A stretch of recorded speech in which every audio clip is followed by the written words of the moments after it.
Jom jamah sikit. Hari ni, Akak Jamal singgah Whisk and Wing French Fusion Cafe yang terletak dalam Seri Indah Court, Johor Bahru. Korang jangan risau, kafe ni senang je nak cari. Suasana kafe memang sangat selesa and friendly.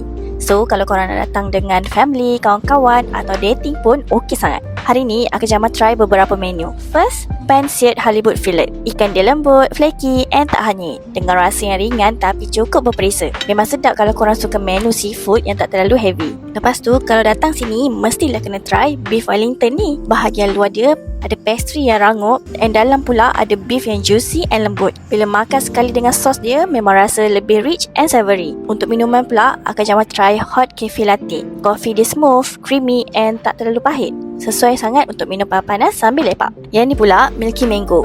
Rasa mangga dia manis and fruity. Dicampur dengan rasa creamy yang buat minuman ni lebih smooth and refreshing. Overall, kalau korang nak cuba French fusion food dalam suasana yang santai dan friendly, korang wajib try Whisk and Wing French Fusion Cafe ni dalam list cafe korang. Sebab adik dah Kak Jamal approve.